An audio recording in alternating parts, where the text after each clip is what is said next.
Welcome back to another edition of Recruiter Fuel. Usually these Recruiter Fuels are a little more lighthearted, a little bit more fun involved, and we might get there, but it's a topic that is not as light as some of the other ones.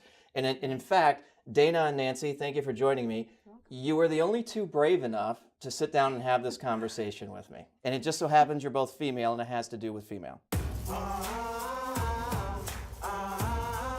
There's a topic that's been talked about a lot here recently, and it's a law that was passed in California, and they're calling it California Senate Bill 826. And basically it mandates that any publicly held company domiciled in California, there's still some discussion on what domiciled in California means, they're mandating by the end of 2019 a certain number of women on the board of every publicly held company. So there's been a lot of discussion back and forth. Is that the right thing to do? Is it not the right thing to do? But I think here's two ladies. You're just entering the workforce. Nancy, you're actually getting ready to retire from the workforce, and you've been an executive for a number of years now. Two very different perspectives. What do you think about the law in general? I don't think it actually addresses the problem, because I feel like if you're saying there has to be a certain amount of women who are making these like big executive decisions, you're not actually fixing the problem. If companies are like, I can just see it now, like companies are like, who do we put on there, blah, blah, blah. But if you're scrambling to find people, or you're just trying to put, if you're just trying to put a certain amount of, female talent onto a board, you're not actually fixing the problem. You shouldn't be scrambling to find female leadership and talent in a business anyways. Nancy, what do you think about this? And Dana's got a fair point, but the opposite side would say, well, if you don't put a law on it, it's not going to happen. I don't think there's any doubt that women bring a different perspective and a different insight to a group. Well, I would agree. Be it on a board of directors, whatever it is. But at the same time, I would agree with you. I don't think this is the right way to go about that. I think that mandating a law like this and making it subject to financial penalties. Oh yeah, significant financial penalties potentially. And the larger your board, the greater the percentage of females you have to have on your board through 2019, or by the end of 2019. Yeah, I mean, I'd like to just see it, and I realize there's been a challenge with that, but I'd certainly like to just see that happen naturally. I don't think there's any doubt that there's a lack of women on corporate boards. We know that. We know the numbers there. Yeah. We know that's true. Yeah. We also studies have shown women make up 20% of board seats on the S&P 500 right now. Yikes. And that's and is that enough? No, it's not. I'd like to think that women have a lot to contribute in that way, but I don't think this is the way to go about it. I think they need to go through the same muster that the men do, and that they need to be brought to the board in the same way. So you both brought up something where and we talked a little bit about it beforehand, and there's no collusion here, by the way, in terms of discussing this topic, right? But you both brought up it's not addressing the problem. Exactly. So Dana, from your perspective, as somebody who you're just getting ready to go to college, right? So you're still in high school. Yes. You're a senior. Yes, I'll be graduating in May. So it's great to hear from your perspective. How do you think you address, or how do these organizations address the actual problem? I think it's something interesting. A lot of my friends and a lot of things that I've seen online with the people that I interact with is that it's not the women now. They're demanding that to have the same say, to have the same. But shouldn't they? They should. They totally should. And what's happening now is that there's a big shift in how women are going to be able to get onto these, big, again, like executive director type positions. It's not because, it should be mandatory to have women. It should be that, we have the same intellectual capability as men, and there shouldn't be an issue anyways for us to get on. And so I feel like this kind of culture shift and what women are demanding and what women really want and are being very vocal about, I think that's going to be the thing that actually gets women into these positions. Is these laws don't actually address the issue. Do they help? Can a law like this actually hurt women potentially? I have no dog in this fight, so to speak, right? I'm curious. Well, I think certainly that you always run the risk of in an effort to become compliant with the law, you run the risk of getting women on the board who are not qualified. Mm. And is Yeah, that fair to the woman who's on the board? No, it's not fair to No. the women on the board, and it's not fair to the shareholders of the company. You know, they're under the gun to get women in place on the board so that they don't have these financial penalties. But at the same time, that doesn't bode well for the board in general. You're looking at, you know, bylaws have to be changed, and this isn't something that's going to happen immediately. There are companies that are bound by strict bylaws in terms of how their board membership and the numbers of directors they can have. So what would you recommend from either one of you to companies that are, well, it's an industry thing. It's not even one specific industry. It's really kind of where we are as a country, right? What would you recommend so that we're addressing the problem and not just the symptom? Because it seems like we're trying to address the symptom. So I agree with you. I think organizations in general should have more diversity and female representation, not only in at the board level, but in leadership. I'm with you 100% on that. Agreed. But if this is addressing the symptom and not the problem, how do you begin to change the conversation to address the problem? And this is a big deal. We're not going to solve this problem sitting here and having this conversation, but I think it's great to hear from the both of you. Mm-hmm. Well, I feel like the problem is that women obviously don't have the representation. They don't have the what's the word? I'm trying to think. Like, they don't have the spot, I guess, or they don't take up the amount of space on, you know. But how do you get them to do that? How do you get companies to actually start looking at females as equal? Or is it that they're not looking at, is that the actual problem?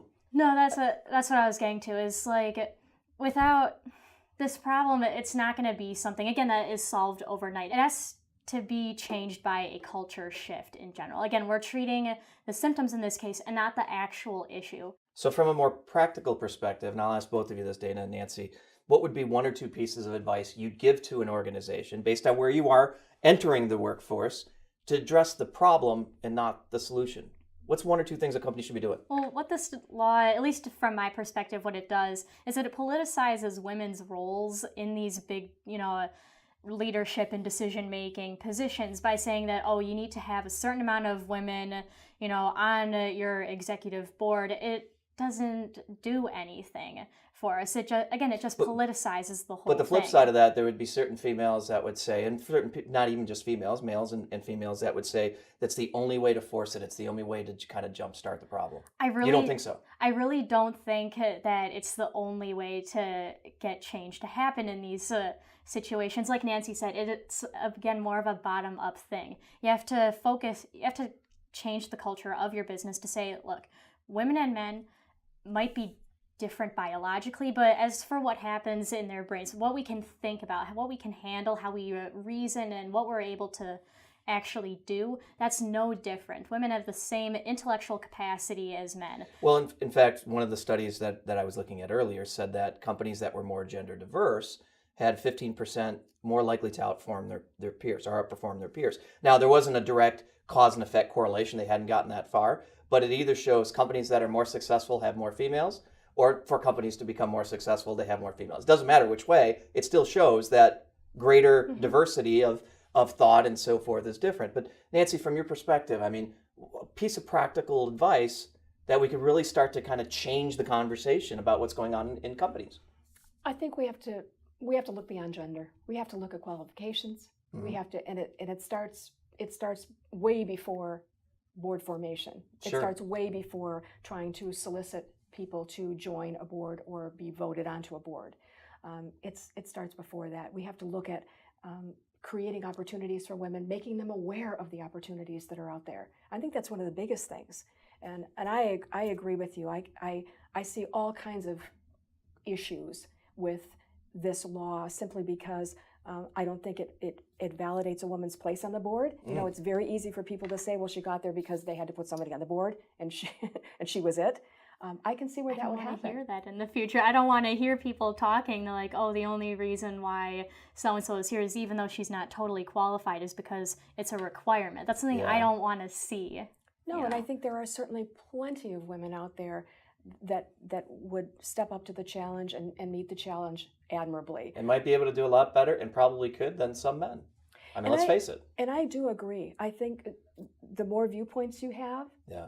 there's no question, the more diversity of thought, it does nothing but breed a better culture for everyone. And I can see where, statistics do support the fact that profitability in Is those affected companies by it. is Yeah, affected there's no question. I positively. mean, this is a topic that's going to continue. I think more states are talking about similar laws. It's going to be interesting to see how it plays out. I mean, I agree with the two of you. We got to address the problem. Does a law like this address the problem? I don't know. From your perspective, it sounds like it complicates things as opposed to addressing the problem.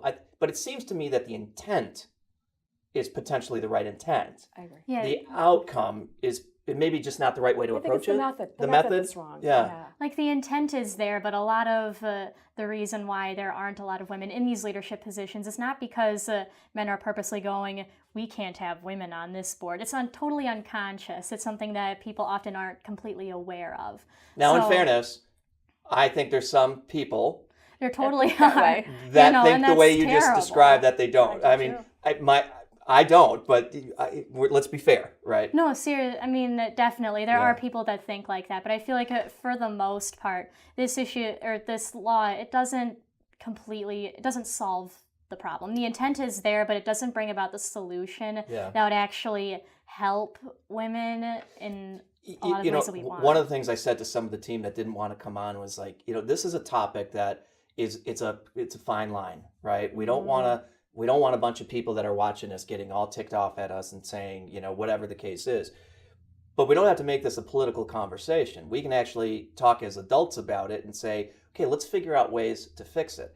I'm a big proponent of that, which is why I pushed forward with even this basic conversation on the subject and to get it out there on the web so more people can comment about it. And look, I hope we don't get any haters for the sake of being haters. What I'm really hoping for is that we continue to create a dialogue Yeah. that otherwise, how are we going to get to the solutions for your generation, right? That's the You're most just coming important in. thing. Yeah, that's the most important thing is that we're actually able to talk about these things because if we don't actually address this problem, nothing is going to get solved. Yeah. If we don't ever address the fact that women don't have the representation on these boards that they should, then nothing is going to happen anyways. Yeah. Well, I use you as an example, and I'm going to say this anyways. I mean, you started many years ago here. I did. So we've worked together for how many years now? 14. 14 years. You started as my assistant, and you held that role for probably 3 months, 6 months, or something like that. And you've been basically running the shop for 13 of those 14 years, right? I mean, there was no glass ceiling here for you, Not at all. Not at all. so it can be done. It can be done. I totally agree with that. And I was given a lot of opportunity, and I embraced it. And now you're leading up to retirement in the Now next I'm leading 30 up to days or so. retirement. So we'll be sorry to see you go. So we're going to have to find more people, Dana, after Nancy retires to have this conversation because I think it's something that we got to continue to talk about. Agreed. Definitely. Okay. Thank you for your time. Thank you for Thank you. taking. Thanks. Thank you for being honest about this, guys. Look, I hope everybody, guys and gals that are watching this, the intent of this is not to spark an ignition that's going to create a fire. The idea was to spark conversation because we got to get to the bottom of this. Otherwise, we're addressing symptoms and not addressing the problems. Come back, comment. Make sure you check us out next week.